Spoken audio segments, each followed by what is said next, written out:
नमस्कार दोस्तों, सुमित भारद्वाज क्लासेस में आप सभी का फिर से स्वागत है।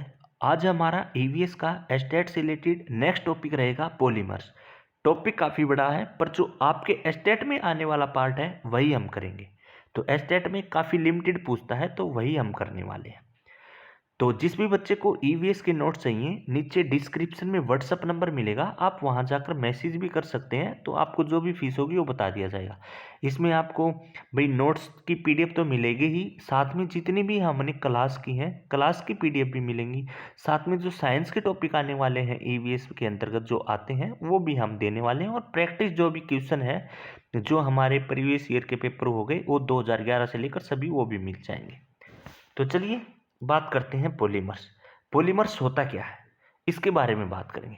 अगर पॉलीमर्स की बात करूं तो पॉलीमर्स का मतलब क्या है, एक इकाई या भाग। क्या बताया मैंने, पॉलीमर्स क्या होता है, इकाई या भाग। मतलब क्या कि पॉलीमर्स ना एक समूह होता है, ठीक है, एक बहुत बड़ा समूह होता है। और जो इसका आणविक भाग होता है ना, वो भी क्या है, बहुत ज्यादा होता है। मैंने क्या बताया, पॉलीमर्स का अर्थ क्या होता है, इकाई, या मैंने क्या बताया, भाग। फिर मैंने क्या बताया, ये किस प्रकार के होते हैं, ये एक समूह होता है। और जो आणविक समूहों का जो भार होता है वो कैसा होता है, वो ज्यादा होता है। कैसा होता है, बहुत ज्यादा होता है। ठीक है, तो ये तीन चीजें मैंने बताई। और इनको हम पॉलीमर्स को संरचनात्मक तरीके से भी क्या कर सकते हैं, हम इकाइयों में जोड़ सकते हैं। संरचनात्मक इकाइयों को हम जोड़कर क्या बनाते हैं, पॉलीमर्स बनाते हैं। तो संरचनात्मक इकाइयां, संरचनात्मक इकाइयों के जोड़कर, और इनको संरचनात्मक इकाइयों के जोड़कर हम क्या बोलते हैं, इसको बोलते हैं molecules, micro molecules, macro molecules. ठीक है, ये हम बोलते हैं। तो चलिए आगे मैं इनकी डेफिनेशन लिख देता हूं और बता देता हूं। पहले मैंने क्या बताया, पॉलीमर्स का अर्थ होता है इकाई या भाग। ये इनको हम एक समूह में जोड़कर रखते हैं, या फिर इनका भार, एक आणविक भाग जो है इनका बहुत ज्यादा होता है। तो डेफिनेशन लिख देता हूं और फिर डेफिनेशन बताता हूं। देखिए यहां पर आप देख पा रहे होंगे, पॉलीमर्स का अर्थ है इकाई या भाग। पॉलीमर शब्द अणुओं का एक बहुत बड़ा समूह है जिसका आणविक भार बहुत अधिक होता है। ये मैंने पीछे भी बताया था कि एक बहुत बड़ा समूह होता है और जिसका आणविक भार क्या होता है, बहुत ज्यादा होता है। फिर मैंने बताया इन्हें हम मैक्रोमोलिक्यूल्स भी बोल देते हैं। ठीक है, जो बड़े पैमाने पर दोहराई जाने वाली संरचनात्मक इकाई हैं उनको जोड़कर बनते हैं। ठीक है, तो इसको हम क्या बोल देते हैं, मैक्रोमोलिक्यूल्स भी बोल देते हैं। जो कि दोहराई जाने वाली संरचनात्मक इकाइयां, दोहराई जाने वाली से आप क्या समझते हो, मान लीजिए कोई भी इकाई है या अणु है, वो ऐसे ऐसे ऐसे ऐसे ऐसे ऐसे ऐसे ऐसे ऐसे, मतलब कि ये दोहराई गई हैं, ये बार बार आई गई हैं। और अगर हम इनको जोड़ के एक बना दें, एक बना दें, ऐसे जोड़ के ऐसे जोड़ के ऐसे, इन सभी को हम जोड़ कर रख दें, ठीक है, तो उसकी बात कर रहा है। तो चलिए मैं उसके बारे में बता भी देता हूं। देखिए जो ये दोहराई जाने वाली हैं, ये बार बार, देखिए जो ये बार बार दोहराई गई हैं, इनको हम बोलते हैं मोनोमर्स। तो यहां पर मैंने पीछे बताया भी आपको, दोहराई जाने वाली, दोहराई जाने वाली, ठीक है, इनको क्या बोल देते हैं, पॉलीमर्स। और जब इनको हम जोड़ देते हैं तो ये क्या बन जाता है, पॉलीमर। ठीक है, ये क्या बन जाता है, पॉलीमर। तो यही चीज मैं आपको बताने की क्या है, कोशिश कर रहा था। ठीक है, तो इनको जोड़ देते हैं तो हम क्या बन जाता है, पॉलीमर बन जाता है। क्लियर। तो इस प्रकार से जो इसका बेसिक था, जो इसकी डेफिनेशन थी, वो मैं मानकर चलता हूं आप सभी को समझ में आ गया होगा। ठीक है, जो पॉलीमर होता है अगर मैं उसकी बात करूं, वो ना आप हर दिन बहुत सारे देखते हैं, अनगिनत देखते हैं। आपके आसपास बहुत सारे पॉलीमर होते हैं।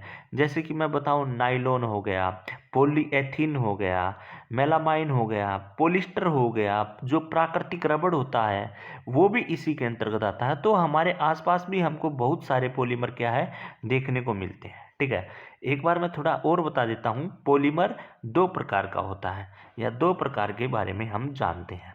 ठीक है, तो यहां पर देखिए मैंने क्या बोला, टू टाइप्स। ठीक है, पॉलीमर के टू टाइप्स कौन कौन से होते हैं, टू टाइप्स की बात करूंगा।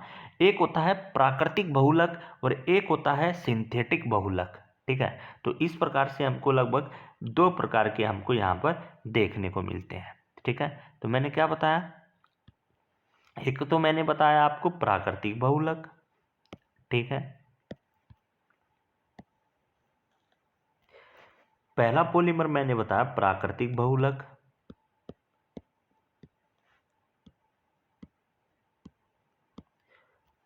ठीक है, और एक होता है सिंथेटिक बहुलक। सिंथेटिक बहुलक।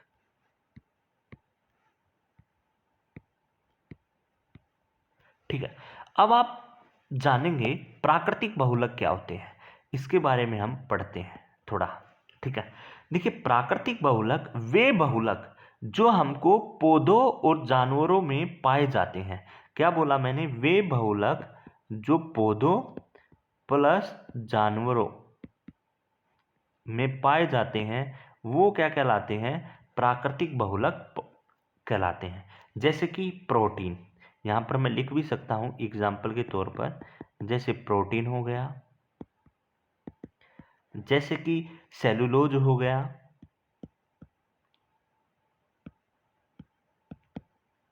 जैसे कि स्टार्च हो गया। ठीक है, तो जैसे कि रबड़, रबड़ भी मान सकते हो आप। तो इस प्रकार से ये क्या कहलाएंगे, प्राकृतिक बहुलक। जो पौधे प्लस जानवरों में आपको पाए जाएंगे वो क्या कहलाते हैं, प्राकृतिक बहुलक कहलाते हैं। ठीक है, अब बात करते हैं हम सिंथेटिक बहुलक की। भाई सिंथेटिक बहुलक क्या होता है। ठीक है, देखिए सिंथेटिक बहुलक को भी 2 भागों में बांट सकते हैं। एक तो अर्ध सिंथेटिक होता है। ठीक है, पर फिर भी मैं आपको बता देता हूं कि इसके अंतर्गत क्या आएगा, अर्ध सिंथेटिक के अंतर्गत तो आएगा जो सेलुलोज उत्पन्न होते हैं, जो सेलुलोज से उत्पन्न होते हैं, जैसे कि सेलुलोज एसीटेन हो गया जिसको हम रेन भी बोलते हैं। ठीक है, सेलुलोज नाइट्रेट हो गया, वो क्या कहलाता है, अर्ध सिंथेटिक। मतलब कि जो सेलुलोज से ही उत्पन्न होते हैं वो क्या कहलाते हैं, अर्ध सिंथेटिक कहलाते हैं। और सिंथेटिक बहुलक क्या हो जाएगा, जो पॉलीथीन हो गया या सिंथेटिक फाइबर हो गया या सिंथेटिक रबड़ हो गया। मतलब कहने का क्या है, जो मानव निर्मित बहुलक होते हैं ना वो सिंथेटिक बहुलक कहलाते हैं। ठीक है, क्या बोला मैंने, मानव निर्मित। ठीक है, तो एक बार मैं 2 पे तो यहां लिख देता हूं, मानव निर्मित। जो मानव निर्मित बहुलक होते हैं वो क्या कहलाता है, जो मानव निर्मित बहुलक होते हैं वो कहलाता है सिंथेटिक बहुलक। क्या क्या आया इसमें, मैंने बताया आपको, पॉलीथीन हो गया। ठीक है, सिंथेटिक फाइबर हो गया, अगर एग्जाम्पल के तौर पर आप लिखना भी चाहो, पॉलीथीन हो गया, सिंथेटिक फाइबर हो गया, सिंथेटिक फाइबर हो गया, सिंथेटिक रबड़ हो गई, रबड़। तो ये सब क्या हो गई, ये हमारा सिंथेटिक बहुलक में हो गया। और एक चलो लास्ट में मैं थोड़ा अर्ध सिंथेटिक बहुलक भी बता देता हूं जो कि आपको दिक्कत ना हो। वैसे इसी के अंतर्गत आ जाता है अर्ध सिंथेटिक, लिख देता हूं अर्ध सिंथेटिक बहुलक। ये क्या होता है, जो सेलुलोज से उत्पन्न होते हैं। ठीक है, क्या बताया मैंने, जो सेलुलोज से उत्पन्न होते हैं। ठीक है, यहां पे लिखोगे आप, सेलुलोज से उत्पन्न होने वालों को क्या बोलते हैं, अर्ध सिंथेटिक बहुलक। सेलुलोज से उत्पन्न, और ओनली सेलुलोज किसके अंतर्गत आएगा, प्राकृतिक बहुलक में आ जाएगा, सेलुलोज से उत्पन्न। ठीक है, जैसे कि इसका होता है एक सेलुलोज एसीटेट, उसको बोलते हैं हम रेयन। ठीक है, क्या बोलते हैं, रेयन। सेलुलोज एसीटेट होता है ये, सेलुलोज नाइट्रेट, या इनके आगे क्या लगा लोगे आप, सेलुलोज लगा लोगे, नाइट्रेट। ठीक है, तो इस प्रकार से 2 टाइप्स हमको देखने को मिलते हैं, प्राकृतिक बहुलक और सिंथेटिक बहुलक। ठीक है, तो यहां पर हम जान सकते हैं। अब कुछ इनके बारे में हम बताने की कोशिश करते हैं और कुछ पॉइंट आप देखिए। देखिए, जो कृत्रिम रेशा होता है उसको हम यहाँ पर, मैंने पीछे बताया ना आपको, यहाँ पर बताने की कोशिश करी कि जो सेलुलोज से उत्पन्न होते हैं वो कहलाता है अर्ध सिंथेटिक। तो सेलुलोज जो एसीटेट होता है वो क्या होता है, रेयान होता है। तो इसी प्रकार रेयान जो होता है ये कृत्रिम रेशा होता है। ठीक है, तो इसके बारे में मैं लिख भी सकता हूँ यहाँ पर, पीछे मैंने बताया ये किससे उत्पन्न होता है, सेलुलोज से। ये कौन सा है, अर्ध सिंथेटिक पॉलीमर्स है। तो ये क्या है, कृत्रिम रेशा है। क्या है, कृत्रिम रेशा। क्यों, सेलुलोज से उत्पन्न होता है तो ये क्या कहलाता है, कृत्रिम रेशा कहलाता है। इसकी उत्पत्ति कहाँ से हुई थी, इसकी उत्पत्ति चाइना से हुई थी। ठीक है, रेयान क्या यूज करते हैं, रेयान से हम जैसे कि कालीन हो गया, जैसे कि गलीचे हो गए, ये बनाए जाते हैं। ठीक है, इससे क्या हो जाएगा, कालीन या फिर गलीचे बनाए जाते हैं, गलीचे बनाए जाते हैं। क्लियर भाई, समझ में आ गया। तो कई बार पूछता है कृत्रिम रेशा क्या है और आपसे एग्जाम्पल देगा तो रेयान हो जाएगा। ठीक है, तो ये याद रखोगे आप। फिर कई बार हम आगे पढ़ने की कोशिश करते हैं, तो देखिए। ठीक है भाई, तो आगे चलें, आगे चलते हैं। फिर आता है नंबर 2 पर, जो कि आपसे काफी बार पूछा जाता है, नाइलॉन। नाइलॉन, तो नाइलॉन क्या होता है। ठीक है, देखिए, मनुष्य के द्वारा बनाया गया पहला कृत्रिम रेशा है। आपसे पूछ लेगा तो कौन सा, नाइलॉन।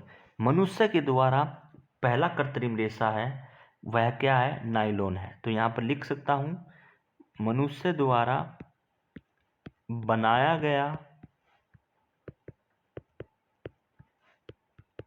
पहला क्या है, ये कृत्रिम रेशा।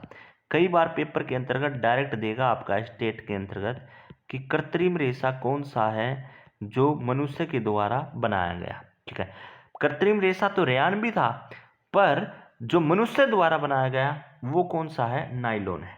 ठीक है, ये किसका क्या होता है, यह एक पोलामाइड रेशा है। कौन सा रेशा है, यह एक पोलियमाइड रेशा है। ठीक है, क्लियर भाई। तो ये इससे हम जैसे कि रस्सी हो गई, टूथब्रश हो गया, तिरपाल हो गई, जुराबे हो गई, ये सभी बना सकते हैं। ठीक है, नाइलॉन की जो भी चीजें होते हैं आप समझ सकते हो, वो सभी चीजें हम यहाँ पर बना सकते हैं। तो यहाँ पर मैं लिख भी सकता हूँ एग्जाम्पल के तौर पर, रस्सी, ठीक है, टूथब्रश, तिरपाल, जो भी नाइलॉन की चीजें हैं, जुराबे, ये सभी बनाई जाती हैं। ठीक है, तो ये सभी क्या हो जाएंगी, नाइलॉन से बनी हो जाएंगी। क्लियर, यहां तक समझ में आया। तो मैं मान के चलता हूं हर बच्चे को क्या हो गया, समझ में यहां तक आ गया होगा। ठीक है भाई, तो चले आगे। तो आगे बताते हैं आपको। देखिए भाई, एक होता है पीईटी। ठीक है, ये क्या है, ये एक पॉलिस्टर है। इसका प्रयोग कहाँ पर करते हैं हम, इसका प्रयोग जैसे कि बोतल हो गए, बर्तन हो गए, इनके बनाने में प्रयोग किया जाता है। ठीक है, क्लियर। तो ये क्या है, एक पॉलिस्टर है। इसकी आप ये भी लिख सकते हो, फुल फॉर्म भी कई बार पूछ सकता है, पॉलीथिलीन।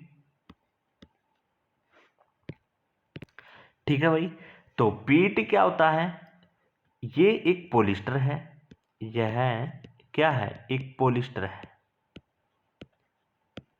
पॉलिस्टर है।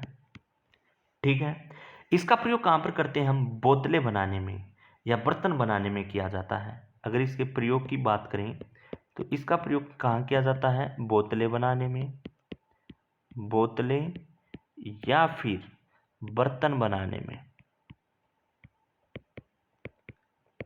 क्लियर, इसका प्रयोग किया जाता है। और आपको मैं एक बात बता दूं, पॉलिस्टर के जो कपड़े बने हुए होते हैं ना, उनमें सिलवटें नहीं पड़ती हैं। तो यहाँ पर लिख सकता हूँ पॉइंट डाल के, पॉलिस्टर के कपड़ों पर सिलवटें नहीं पड़ती, सिलवटें नहीं पड़ती। तो ये मान के चलना कि जिस भी कपड़े पर सिलवटें नहीं पड़ती तो वो किसका बना होता है, वो पॉलिस्टर का बना होता है। ठीक है, किसका बना होता है, वो पॉलिस्टर का बना होता है। एक लोकप्रिय पॉलिस्टर है या प्रसिद्ध पॉलिस्टर कौन सा है, टेरिलीन। चलिए, तो ये आप जान सकते हैं, समझ गए। देखिए मैंने क्या बताया, यह एक पॉलिस्टर है, इसका प्रयोग बोतल बनाने में या बर्तन बनाने में करते हैं। और जो पॉलिस्टर का कपड़ा बना होता है ना, उस पर आपको कभी भी सिलवट देखने को नहीं मिलेंगी। ठीक है, और पॉलिस्टर एक एक भाई लोकप्रिय जो पॉलिस्टर है वो टेरिलीन है। ठीक है, क्लियर भाई। फिर आते हैं आगे। देखिए, पर्यावरण को बचाने के लिए हम 3R सिद्धांत का प्रयोग करते हैं। यहाँ पर यह भी जान सकते हो आप, पर्यावरण को बचाने के लिए, पर्यावरण को बचाने के लिए, ये तो लगभग सभी को पता होगा, पर्यावरण को बचाने के लिए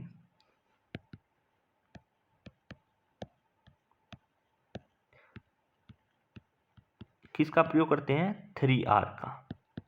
ठीक है, तो 3R क्या होता है आप सभी को पता है, कौन कौन सा होता है। ये आता है रिड्यूस, फिर क्या होता है रिसाइकल, फिर क्या होता है रीयूज।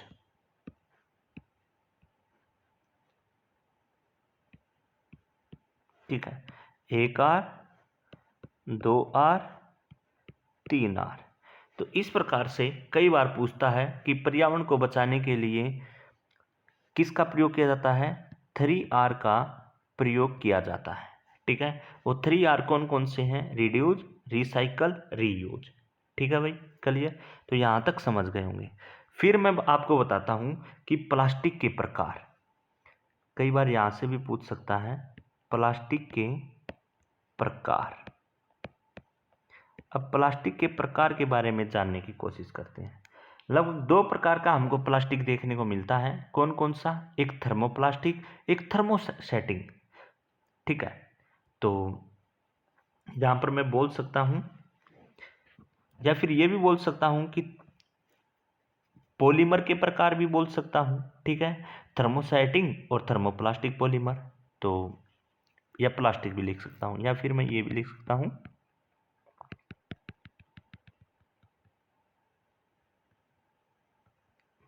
देखिए वो कौन कौन से हैं, यहां पर ध्यान से सुनना। थर्मोप्लास्टिक,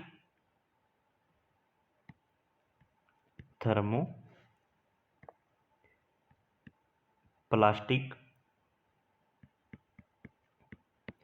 और एक होता है थर्मोसेटिंग। ध्यान से सुनना, यहां से क्वेश्चन जरूर देखने को मिलेगा। मैं ये फोन में लिखता हूं ना, इसलिए अच्छी प्रकार से नहीं लिख पाते भाई। ठीक है, तो इसको ध्यान से सुनना। देखिए, थर्मोप्लास्टिक और थर्मोसेटिंग क्या होता है, यहां पे लिख भी सकते हो पॉलीमर, ये भी क्या है, पॉलीमर। ठीक है, अब थर्मोप्लास्टिक क्या होता है, इसको हम गर्म करते हैं ना, तो इसको पिघला सकते हैं, इसको दोबारा डाला जा सकता है। पर थर्मोसेटिंग क्या है, इसको गर्म करने पर क्या है, ये पॉलीमर क्या हो जाएगा, कठोर हो जाएगा। कठोर हो जाएगा तो इसमें परिवर्तन नहीं किया जाएगा, अपरिवर्तनीय हो जाएगा। तो यहां पे लिख सकता हूं पहला पॉइंट, क्या लिखा मैंने, गर्म करने पर इसको पिघलाया जा सकता है,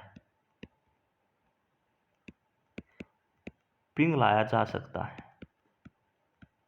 ठीक है, और पिघला सकते हैं तो वो चीज क्या है, दोबारा डल भी सकती है। जिस चीज को हम पिघला देंगे तो वो दोबारा भी तो ढल जाएगी ना, उसको उसी अवस्था में दोबारा बना देंगे। तो ये बोला जाता है, इसको पुनः डाला जा सकता है। कई बार अगर आपसे पूछे ना पेपर के अंतर्गत कि किसको दोबारा ढाला जा सकता है और थर्मोप्लास्टिक और थर्मोसेटिंग के अंतर्गत दिया हो, तो आप बताएंगे थर्मोप्लास्टिक। क्यों? क्योंकि इसको हम पिघला सकते हैं, और इसको हम, अगर इसकी बात करें, इसको हम पिघला नहीं सकते, या गर्म करने पर ये क्या हो जाएगा, कठोर हो जाएगा। गर्म करने पर क्या हो जाएगा, थोड़ा शॉर्ट में लिख दूं, गर्म करने पर क्या हो जाएगा, कठोर हो जाएगा।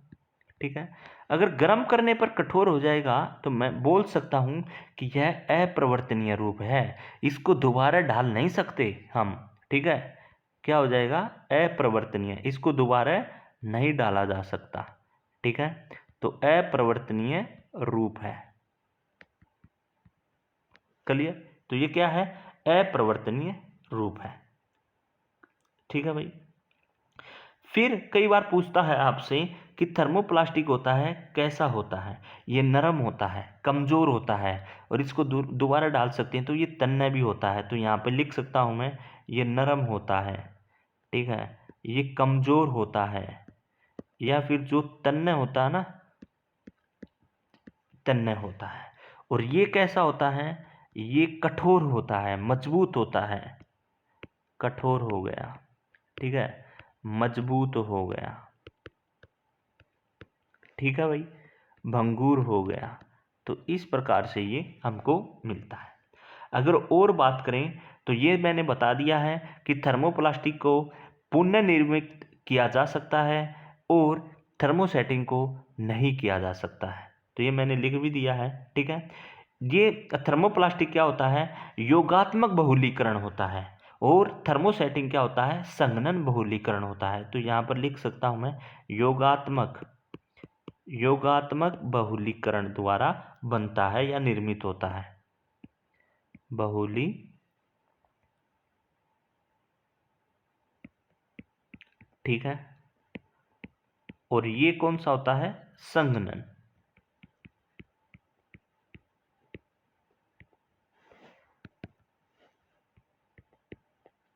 बहुलीकरण द्वारा। ठीक है भाई।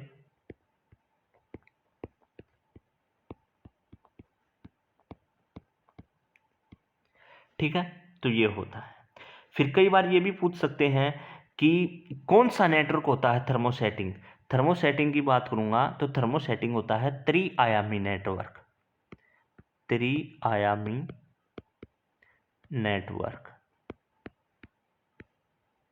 ठीक है, और थर्मोप्लास्टिक कौन सा होता है, लंबी श्रृंखला होती है, एक रेखीय बहुलक होता है, लंबी श्रृंखला,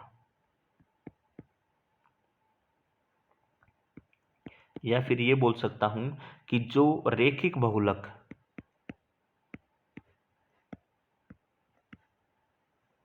ठीक है।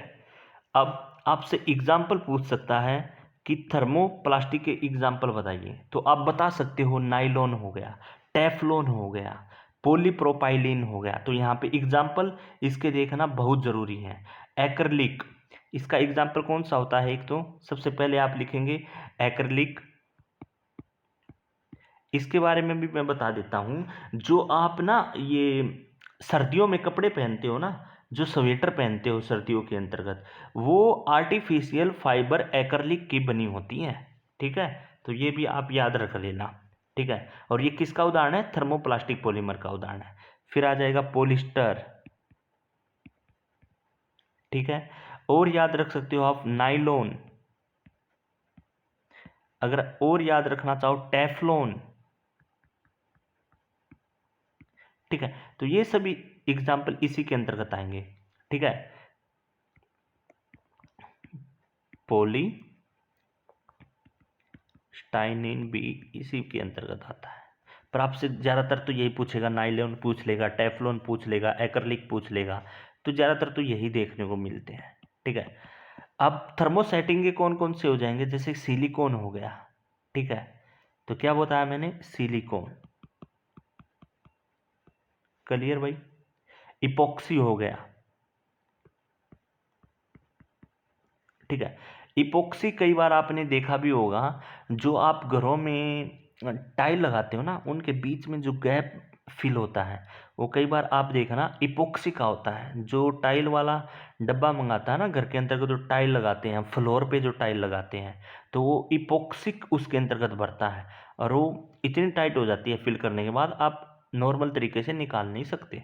ठीक है, ध्यान से देखना, कभी भी आपसे सामान मंगाए तो उसको बोलते हैं इपोक्सी। ठीक है, फेनोलिक भी होता है इसके अंतर्गत, तो लिख सकता हूं मैं फेनोलिक पॉलीमर। ठीक है, तो इस प्रकार से इनके बारे में भी आप बड़ी आसानी से पढ़ सकते हैं। तो यहां पर मैंने एक पॉइंट बताया था आपको, क्या बताया था, एक्रिलिक। एक्रिलिक के बारे में क्या पॉइंट बताया था कि जो हम सर्दियों के अंतर्गत स्वेटर पहनते हैं, मैं लिख भी देता हूं यहाँ पे आर्टिफिशियल एक्रिलिक। यहाँ पे एक पॉइंट डाल के मैं लिख देता हूं कि मैंने क्या बताया, हम सर्दियों में जो स्वेटर पहनते हैं, हम सर्दियों में जो स्वेटर पहनते हैं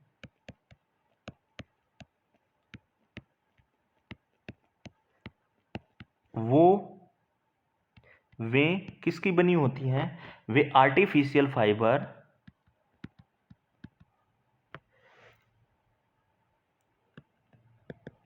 एक्रिलिक की बनी होती है। एक्रिलिक की बनी होती है। क्लियर, ये आप बड़ी आसानी से जान सकते हैं। क्लियर है भाई, मेरे ख्याल से हर बच्चे को समझ में आ गया होगा। ठीक है, इसका पॉइंट भी मैंने बता दिया था। और एग्जाम्पल भी देख सकते हो, बहुत सारे और भी एग्जाम्पल हैं, अगर मैं आपको बताना चाहूँ तो काफ़ी एग्जाम्पल हैं। यहाँ पर आप देख सकते हो कि पॉलीथीन हो गया, जैसे कि ये क्या था इधर, थर्मोप्लास्टिक था ना, थर्मोप्लास्टिक। ठीक है, और ये क्या था, थर्मोसेटिंग। ठीक है, तो थर्मोप्लास्टिक और थर्मोसेटिंग के और एग्जाम्पल क्या देख सकते हैं, जैसे कि पॉलीथीन हो गया। ठीक है, और पीवीसी हो गया, इनके बारे में भी बताऊंगा। और पीवीसी के पॉलीस्टीरीन भी हो गया।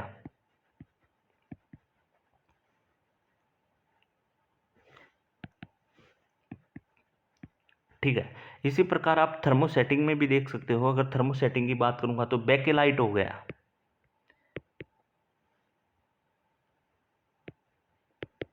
ठीक है, अगर और बात करना चाहूं, मेलेमाइन हो गया। तो ये सभी चीज़ें आपको यहाँ पर देखने को मिलती हैं। इनके बारे में एक एक लाइन बता देता हूँ, तो आप सभी ध्यान से सुन लेना।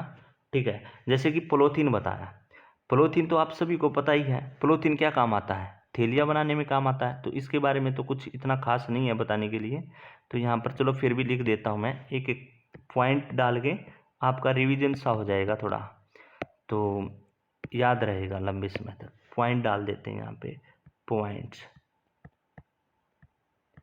ठीक है, पॉइंट्स में क्या बताया मैंने, सबसे पहले पॉलीथीन। पॉलीथीन क्या बताया, क्या होता है ये, थैलियाँ बनाने में, थैलियाँ बनाने में। ठीक है, क्लियर। नंबर 2 मैंने क्या बताया था, पीवीसी। ये इंपॉर्टेंट है, काफ़ी बार तो इसकी फुल फॉर्म ही पूछेगा आपसे, पॉलीविनाइल क्लोराइड। आपको याद होना चाहिए, इसकी फुल फॉर्म ही काफ़ी बार पूछता है, पॉलीविनाइल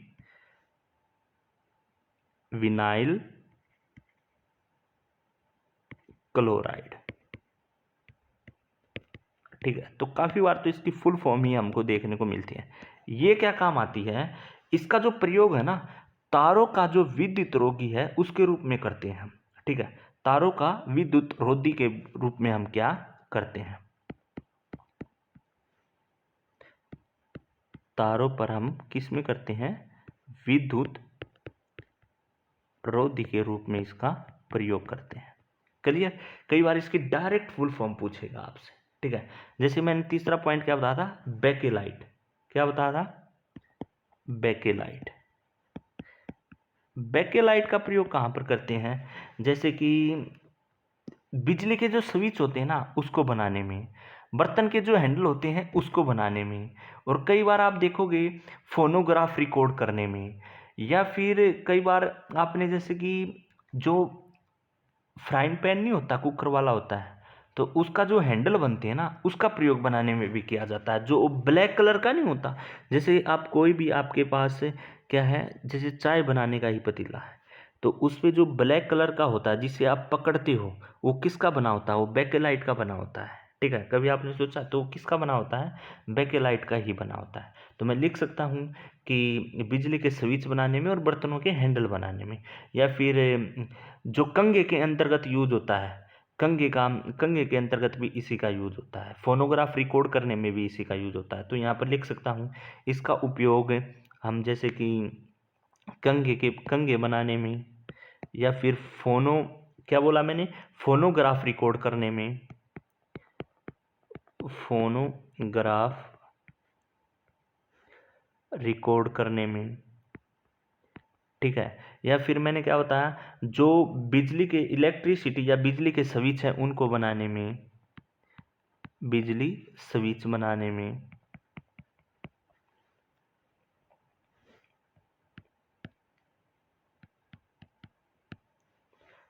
ठीक है। और क्या बताया था मैंने, बर्तन के जो हैंडल होते हैं उनको बनाने में, बर्तनों के हैंडल बनाने में,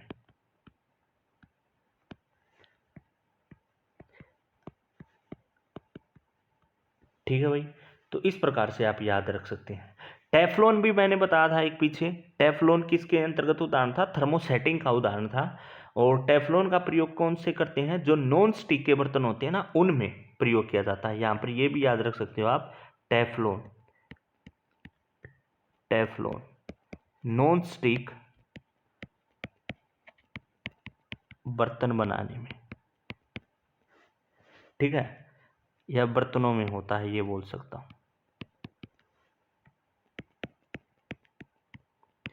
तो इस प्रकार से आज के टॉपिक के बारे में हमने क्या है, पढ़ने की कोशिश करी, और आज हमने आपको बताया भी।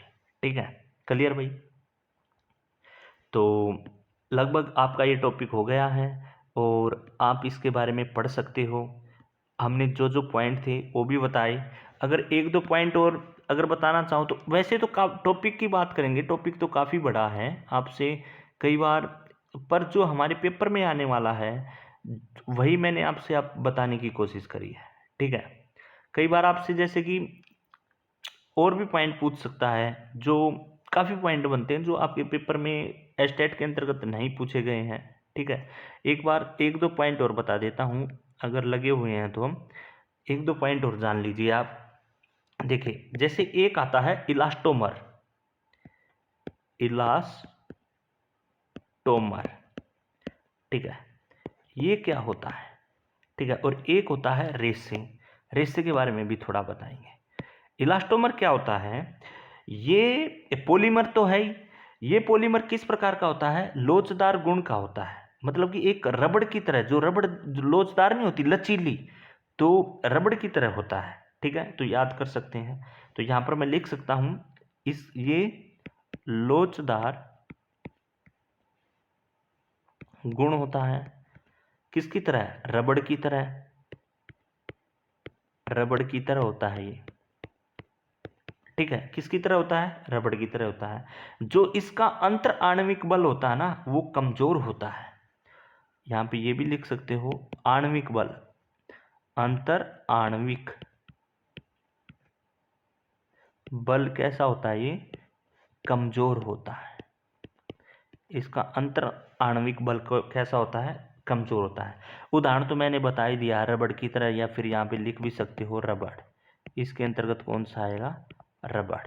ठीक है, तो इसी प्रकार एक और जान लो आप, जिसको हम बोलते हैं रेसे। ठीक है, क्या बोला मैंने? रेसे, इसके बारे में भी थोड़ा हाँ बता देता हूँ। देखिए, रेसे क्या होते हैं? जो हाइड्रोजन बॉन्डिंग के रूप में होते हैं, जो आणविक बल होते हैं ना, या आणविक विलय होते हैं, वो क्या कहलाते हैं? रेसे होते हैं। ठीक है, ये क्या होते हैं? ये ये पॉलीमर किन श्रृंखलाओं में होते हैं? हाइड्रोजन बॉन्डिंग के रूप में होते हैं। तो जान सकते हो ये हाइड्रोजन बॉन्डिंग के रूप में, हाइड्रोजन बॉन्डिंग के रूप में। ठीक है, तो हाइड्रोजन बॉन्डिंग के रूप में होते हैं। ये रेशे किस प्रकार के होंगे? लंबे होंगे, पतले होंगे, धागे जैसे होंगे। कई बार आपने देखे होंगे ये लंबे, पतले या फिर धागे जैसे लिख सकता हूं मैं,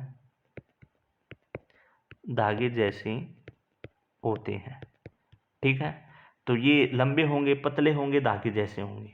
ठीक है, इनका प्रयोग तरंगों में भी किया जाता है। अगर इसके प्रयोग की बात करेंगे तो यहां पे लिख देंगे हम, इनका प्रयोग तरंगों में किया जाता है।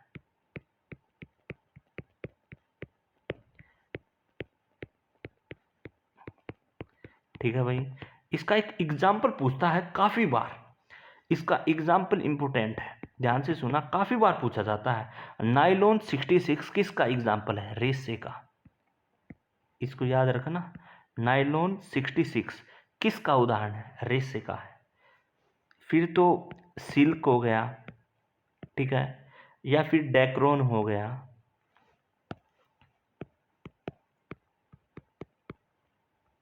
चलिए। तो इस प्रकार से आप याद रख सकते हैं।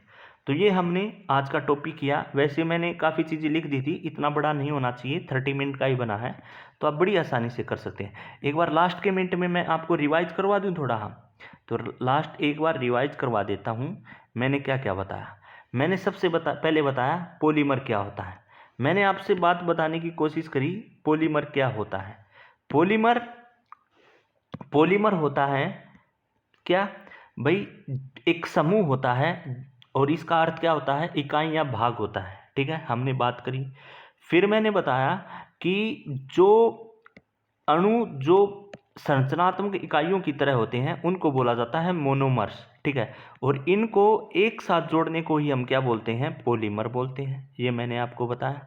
ठीक है, पॉलीमर फिर मैंने उसके बाद बताया दो प्रकार का होता है। कौन कौन सा होता है? एक तो प्राकृतिक होता है, एक सिंथेटिक होता है। ठीक है, तो प्राकृतिक और सिंथेटिक के बारे में भी हमने बात करी, अर्थ सिंथेटिक के बारे में भी बात करी। उसके बारे बाद हमने कुछ पॉइंट भी देखे, टेफ्लॉन क्या होता है, नाइलॉन क्या होता है, रेयन क्या होता है, ये पॉइंट भी देखने को मिले। हमने प्लास्टिक के प्रकार भी देखे। ठीक है, कौन कौन से, या पॉलीमर के प्रकार भी बोल सकते हैं। थर्मोसेटिंग भी देखा, थर्मोप्लास्टिक भी देखा। थर्मोप्लास्टिक क्या होता है? नरम होता है, दोबारा इसको बनाया जा सकता है या पुनर्निर्मित किया जा सकता है, और थर्मोसेटिंग को हम पुनः निर्मित नहीं कर सकते हैं। ठीक है, तो जिस बच्चों ने नोट्स ले रखे हैं पेड, उनके पास ये PDF भेज दी जाएगी। बाकी आप इसको देखिए, अच्छा टॉपिक बनता है, यहाँ से क्वेश्चन आने के चांस हैं। बाकी मिलते हैं नेक्स्ट वीडियो में। धन्यवाद दोस्तों।